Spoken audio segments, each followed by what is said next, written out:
Namaku Lela, umurku 17 tahun. Aku berasal dari Subang, tapi sejak awal tahun kemarin aku pindah ke sebuah desa terpencil di Jawa Barat untuk melanjutkan sekolah, sambil membantu usaha kecil milik bibiku. Tempatnya sejuk, dikelilingi hutan bambu dan sawah-sawah yang seperti tak berujung. Tapi, ada sesuatu yang terasa aneh di sana. Seolah waktu berjalan lebih lambat dan malam terasa lebih panjang. Aku tinggal di sebuah rumah kos sederhana di pinggir desa. Rumahnya besar, tapi hanya dihuni oleh 4 orang penghuni kos, termasuk aku. Yang menjaga rumah adalah seorang ibu parubaya bernama Bu Ranti. Orang-orang desa memanggilnya Mak Ranti. Bu Ranti orangnya baik, bahkan terlalu baik.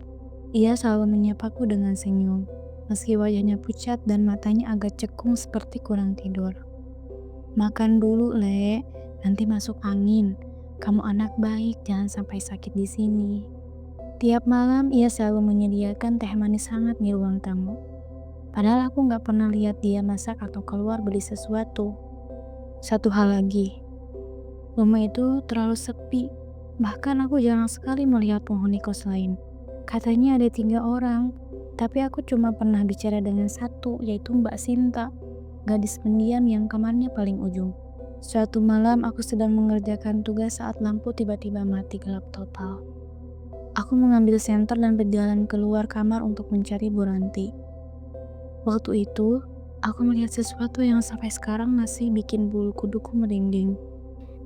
Di ruang tamu, Bu Ranti berdiri membelakangiku. Tangannya menggenggam sesuatu, semacam bungkusan merah. Dia berbisik seperti membaca mantra. Tapi saat aku mendekat, dia mendadak berbalik. Wajahnya pucat, matanya hitam pekat. Dia berkata, "Jangan ganggu yang bukan urusanmu, Le." Aku gemetar, aku minta maaf dan langsung masuk kamar. Sejak saat itu, aku mulai merasa dia bukan orang biasa. Seminggu kemudian, aku nekat bertanya ke warga sekitar soal Bu Ranti. Tapi reaksi mereka bikin aku semakin bingung.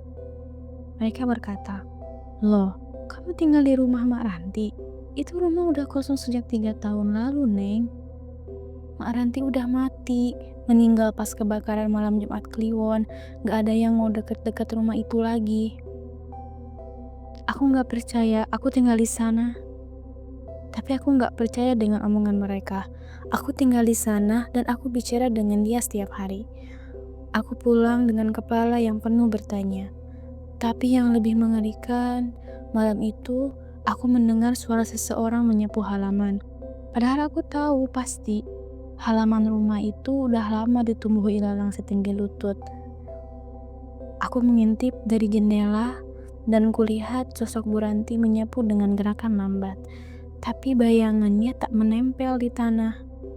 Aku ingin kabur, tapi kunci kamarku hilang, handphoneku mati. Aku terkunci di rumah orang mati. Keesokan paginya, Mbak Sinta mengetuk kamarku dengan wajah pucat. "Lela, kamu harus pergi dari sini sekarang. Malam ini bukan malam biasa. Ini malam tumbal." Aku nggak ngerti maksudnya. Dulu, Bu Ranti pelihara genderuwo buat pesugihan.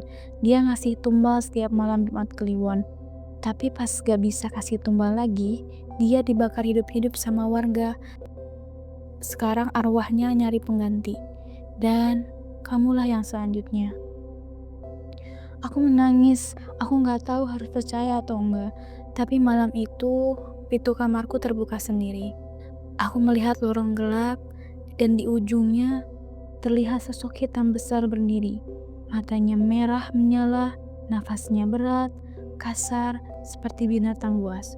Dan di belakangnya, Bu Ranti berdiri sambil tersenyum dan berkata, "Anak baik harus taat. Lela, giliranmu sudah datang." Aku lari sekencang-kencangnya keluar dari rumah itu. Entah kenapa malam itu jalanan seperti berubah bentuk, seolah rumah itu tidak ingin melepaskanku. Tiba-tiba ada tangan yang menarikku dari balik pohon. Dan itu adalah Mbak Sinta. "Lewat sini, ayo sebelum genderuwonya sadar." Dia membawaku menyusuri jalan setapak di hutan bambu. Kami lari tanpa henti sampai akhirnya aku pingsan di depan warung warga. Saat sadar, aku berada di rumah kepala desa. Mereka bilang rumah itu memang sudah lama kosong dan tidak ada penghuni kos lain di sana, apalagi yang bernama Mbak Sinta. Anak-anak yang pernah kos di sana gak pernah selamat, tapi kamu satu-satunya yang bisa keluar hidup-hidup. Sampai sekarang aku masih suka mimpi buruk karena aku merasa Bu Ranti masih memperhatikanku. Kadang ada teh manis hangat yang tiba-tiba muncul di meja kamarku. Padahal aku tinggal di rumah yang berbeda sekarang. Dan malam Jumat kemarin, aku menemukan secari kertas di bawah bantal. Tulisan tangannya halus dengan tinta merah. Kamu anak baik, Lela, tapi tumbalnya belum lunas.